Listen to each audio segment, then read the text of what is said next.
Live from New Delhi, watching DD India Live, India's voice to the world. I'm Abhishek Mahajan. Coming up in the next 30 minutes.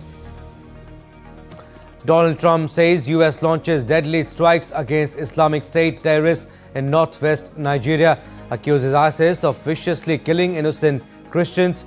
US confirms Nigerian government support for strikes. Zelenskyy speaks with US Special Envoy Steve Witkoff and Jared Kushner. Discussion focuses on ending Russia-Ukraine conflict. Zelenskyy hails new proposals on peace. Violence against Hindus continues unabated in Bangladesh. Sheikh Hasina accuses Yunus regime of unspeakable torture of minorities in Christmas address. President Draupadi Murmu to confer Pradhan Mantri Rashtriya Bal Puraskar on the occasion of Veer Bal Divas in New Delhi. And in sports, India to take on Sri Lanka in the third Women's T20 International in Thiruvananthapuram, hosts 2-0 ahead in the series.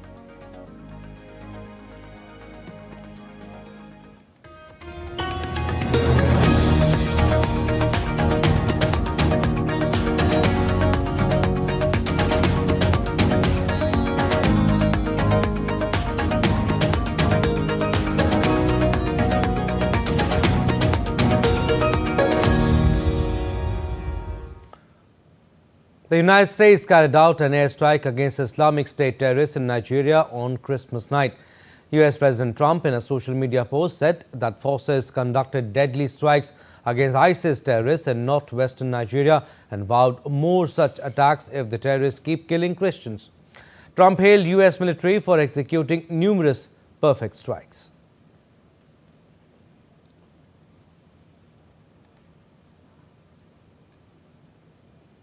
The strike comes after Trump, starting in late October, began warning that Christianity faces an existential threat in Nigeria and threatened to militarily intervene in the West African country over what he says is its failure to stop violence targeting Christian communities.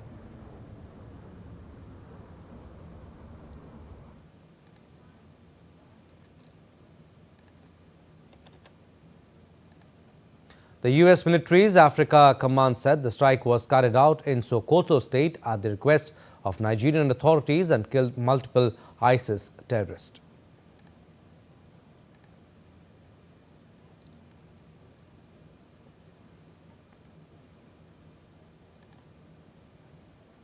US Secretary of War Pete Hegseth also praised his department's readiness to take action in Nigeria and said he was grateful for Nigerian government support and cooperation.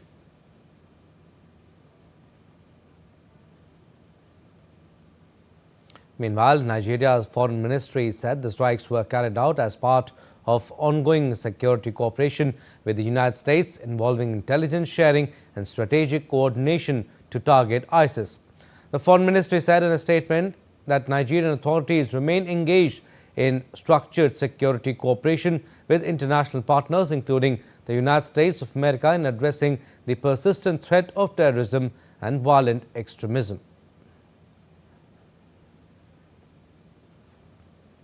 Moving on, Ukrainian President Volodymyr Zelenskyy held a phone conversation with US envoy Steve Witkoff and President Donald Trump's son-in-law Jared Kushner to discuss the end to the conflict between Ukraine and Russia.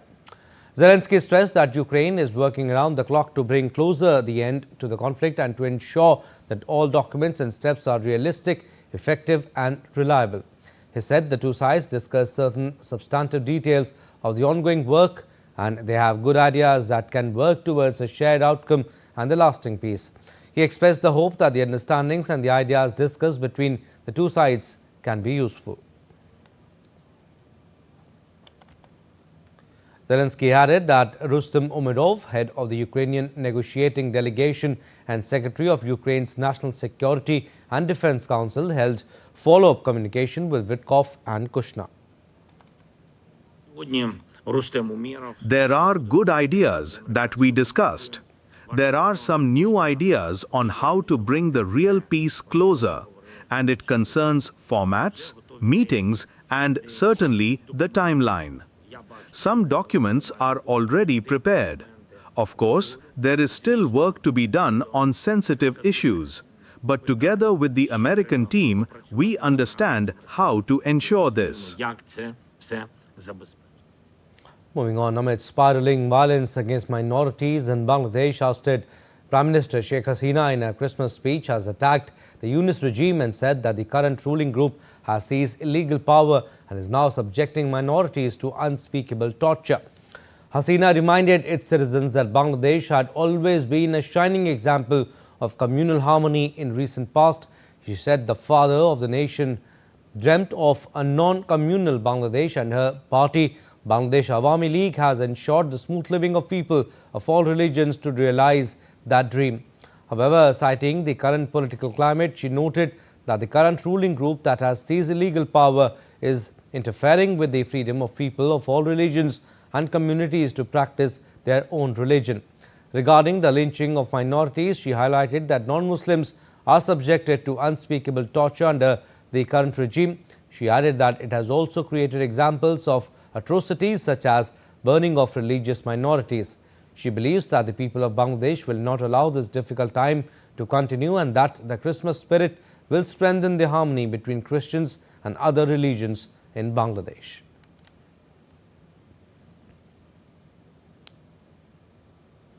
And violence against Hindus continues unabated in Bangladesh.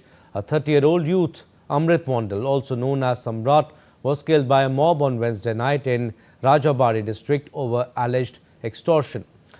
Police rescued him in critical condition, but he died at Pangsha Upazila Health Complex around 2 a.m. Authorities arrested his associate Mohammad Salim and recovered firearms. Samrat was reportedly a gang leader with multiple criminal cases, including murder. The incident occurred when locals caught him attempting to extort a villager, prompting a mob attack. An investigation is ongoing.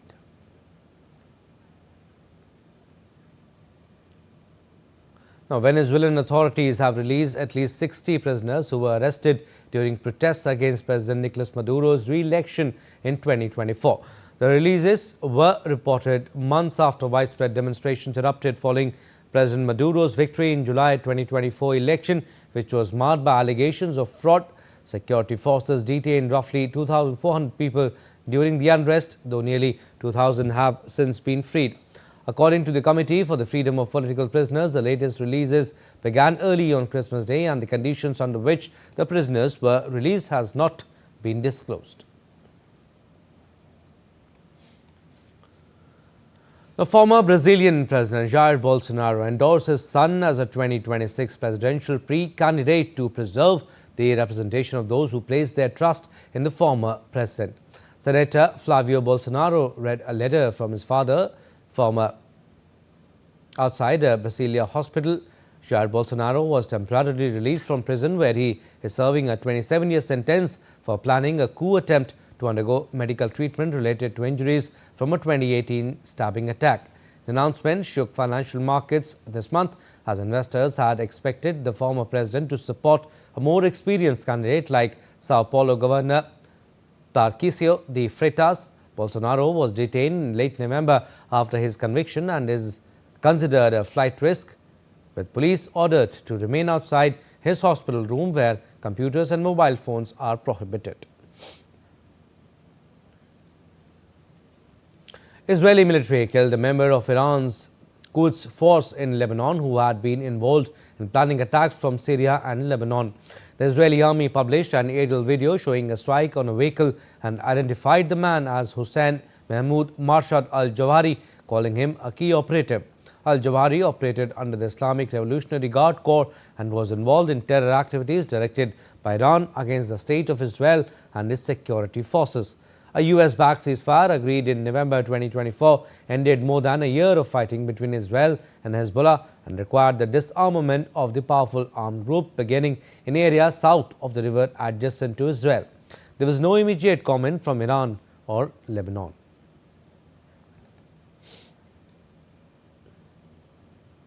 North Korean leader Kim Jong-un has ordered a major expansion and modernization of the country's missile production, including the construction of new munitions factories. According to North Korean state media, Kim issued the instructions during a visit to weapons facilities, calling missile and artillery production central to strengthening North Korea's war deterrent. During the visit, he asked factories to increase output to meet what was described as future operational needs.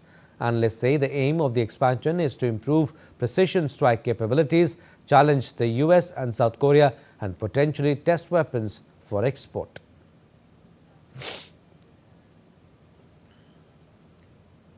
Now, Malaysia's former Prime Minister Najib Razak will face judgment on Friday for his alleged involvement in Malaysia's 1MDB mega graft scandal. Najib Razak faces 4 counts of abuse of power and 21 counts of money laundering relating to the plunder of hundreds of millions of dollars from the Southeast Asian nation's Malaysia Development Berhad Sovereign Wealth Fund, sparking probes in several countries. The former PM is already serving a 6-year jail term after a conviction in a separate case relating to the 1MDB fund and will face more years behind the bar if found guilty. On the occasion of Christmas, Pope Leo XIV delivered his first address as pontiff from St. Peter's Basilica at the Vatican. Speaking before 26,000 in St. Peter's Square, the Pope called for peace, solidarity and compassion for victims of war. He urged Russia and Ukraine to pursue dialogue and express hopes for peace in Gaza. Marking his first Urbi et Orbi blessing and homily, Pope Leo XIV presided over Christmas Eve Mass, reminding the faithful that in the child Jesus, God offers humanity's new life.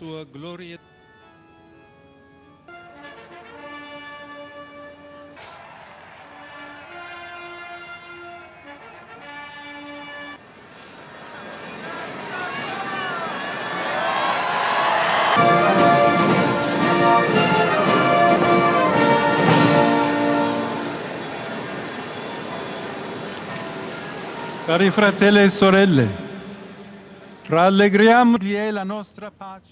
All right, still to come on this edition of DD India Live. Prime Minister Narendra Modi to participate in the program marking Veer Bal Divas.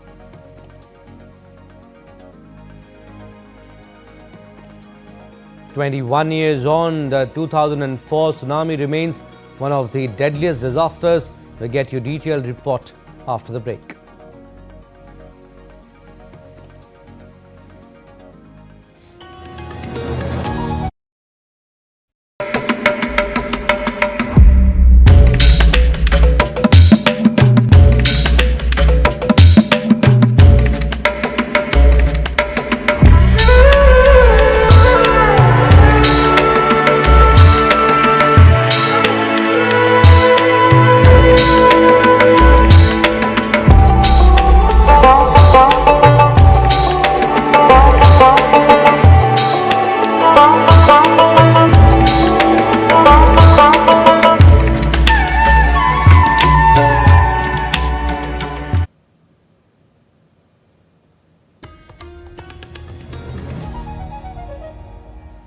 Welcome back. You're watching DD India Live. I'm Abhishek Mahajan.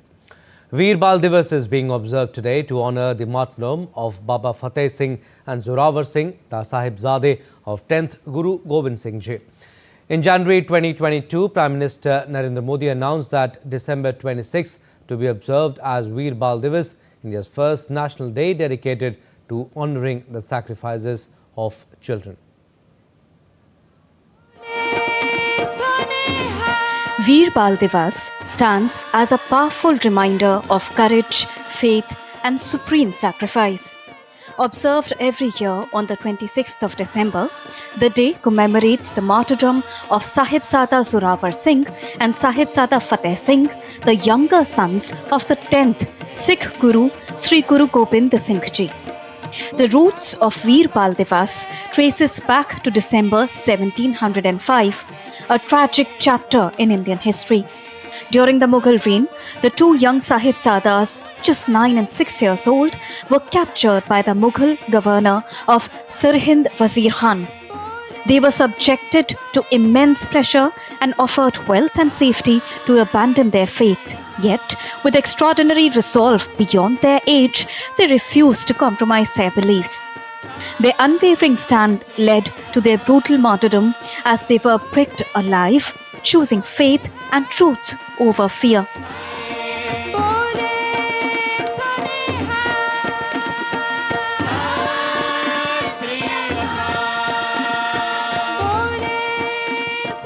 Recognizing this unparalleled bravery, in January 2022, Prime Minister Narendra Modi, on the occasion of Prakash Purab of Sri Guru Gobind Singh Ji, announced that 26th of December will be observed as Veer Bal Divas, and now it is India's first national day dedicated to honoring the sacrifices of these children.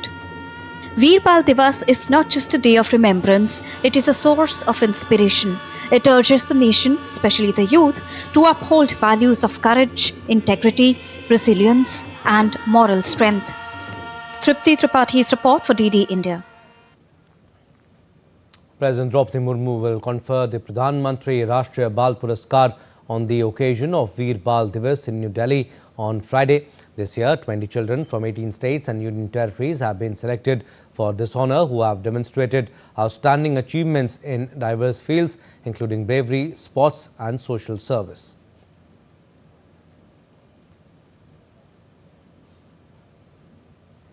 Prime Minister Modi will also address the children and youth at a national level program of Veer Bal Divas. The program, organized in New Delhi, will highlight stories of bravery, resilience and selfless service. The program will also witness cultural performances showcasing the country's rich civilizational heritage and the spirit of bravery. Awardees of Pradhan Mantri Rashtriya Bal Puraskar will also be present during the program.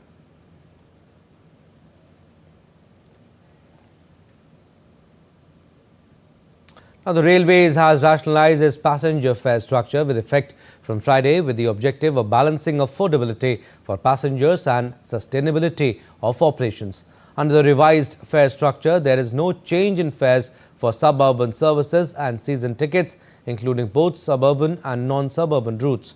The revised fares are applicable only on tickets booked on or after December 26th. Tickets booked before will not attract any additional charges, even if the journey is undertaken after the effective date. For ordinary non-AC, non-suburban services, fares have been rationalized in a graded manner across second-class ordinary, sleeper-class ordinary and first-class ordinary. In second-class ordinary, there is no increase in fare for journeys up to 215 kilometers to ensure that short-distance and daily commuters are not impacted. Under the revised train fares, the passengers travelling up to 500 kilometers in non-AC coaches will have to pay an additional ₹10. The National Transporter has increased fares for mail and express trains in non-AC coaches by 2 paise per kilometre, while AC class fares have also been raised by 2 paise per kilometre. In sleeper class ordinary and first class ordinary, fares have been revised uniformly at the rate of 1 paise per kilometre for non-suburban journeys, ensuring a gradual and limited increase in fares. No changes have been made in reservation fees, superfast surcharges or other ancillary charges. It's been 21 years since the 2004 tsunami struck, when the world awoke to one of the deadliest natural disasters in modern history.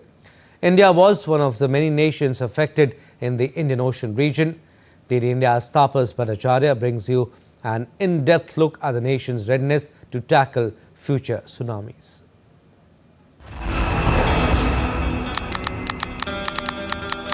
Two decades ago, on December 26, 2004,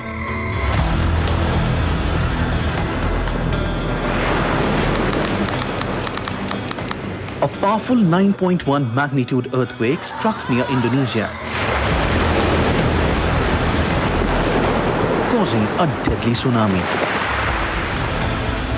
It affected India's coastal areas.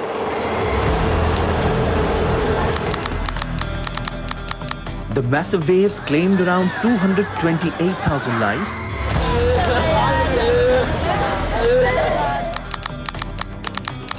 and caused nearly $10 billion in damage. With no warning systems in place, most victims had no time to escape. India's public broadcaster Doordarshan was quick to respond during the 2004 tsunami. As information dissemination was crucial, they played a vital role in covering rescue efforts directly from the disaster zone. This place has become a graveyard. The silence of death is all around, and even the sound of the sea cannot drown the silence. In response to this tragedy, the Indian Ocean Tsunami Warning and Mitigation System was created to monitor seismological changes and issue alerts for impending waves. It receives real-time data from national and international networks, detecting earthquakes of magnitude 6 or greater within just minutes. Key sensors in the deep ocean confirm the triggering of a tsunami. After this tragic event, which took about 230,000 lives and then impacted so many countries within the region, so the UN gave the mandate, provided the mandate to UNESCO's IOC to establish a end-to-end tsunami early warning and mitigation system in the Indian Ocean region. So that was when the ICG, it's called the Intergovernmental Coordination Group for the Indian Ocean Tsunami Warning and Mitigation System, that was established to actually coordinate with all the countries in the region, all the stakeholders within the region and outside the region to work together. The Early Warning Center sends advisories to the Ministry of Home Affairs and State Emergency Operations Centers through satellite, phone, fax, SMS and email. Today, thanks to these robust early warning systems, India and other Indian Ocean countries are much better prepared to handle such disasters. From a nation caught off guard in 2004 to a global leader in tsunami preparedness today, India has come a long way. The establishment of the National Disaster Management Authority symbolizes India's commitment to safeguarding its people against future calamities. With camera person Piyush, this is Tapush Bhattacharya signing off for GD India from Hyderabad. And a new book by senior civil servant Shashi Ranjan Kumar was recently published to help readers learn about and understand India's civilization and history from an Indian perspective. Titled The Decline of the Hindu Civilization, the book provides a detailed account of the achievements of ancient Indian civilization. There is a lot of confusion about achievements of our past. Some people tend to exaggerate it, some people tend to undermine it. My attempt has been to accurately portray our achievements in various fields. And especially I have chosen fields such as astronomy, mathematics, medicine, aesthetics, statecraft, etc. Also, I have attempted to show that Hindu civilization, and I use the word Hindu in the broadest sense, which includes all Indic traditions like Jainism, Buddhism, etc. How the civilization is spread through half of the then known world. We all know it, China, Japan, Southeast Asia, without having to send a single soldier. And then in later part of my book, I go into its decline and the reason for its decline. Sports updates now. Dominant India will look to seal the 5-match series with another ruthless display when it takes on a low-on confidence Sri Lanka in the third Women's T20 International in Thiruvananthapuram on Friday. India has been outstanding with both bat and ball in the first and second game, registering comprehensive 8-wicket and 7-wicket wins, respectively, in Visakhapatnam to underline its overall dominance over Sri Lanka. It was India's 9th win in its last 11 T20Is against Sri Lanka, which last tasted victory against the host in July 2024 at Dambulla. In a remarkable comeback, India's golfing legend Jeev Milkha Singh ended a 13-year title drought by clinching victory at the IGPL Invitational Sri Lanka. Jeev Milkha Singh provided the inaugural edition of the IGPL a dream finish as he beat a host of young and experienced stars. The IGPL win marked Jeev's first professional victory since 2012 Scottish Open, beat Aryan by one shot. As Jeev won his maiden IGPL title, Pukrat Singh Gill won the IGPL Order of Merit by a razor-thin margin over Aman Raj and Gaganjeet Bhullard. The Christmas spirit returned to Jesus' birthplace, Jerusalem, after 2 years of conflict. We leave you with these bright visuals from the holy place.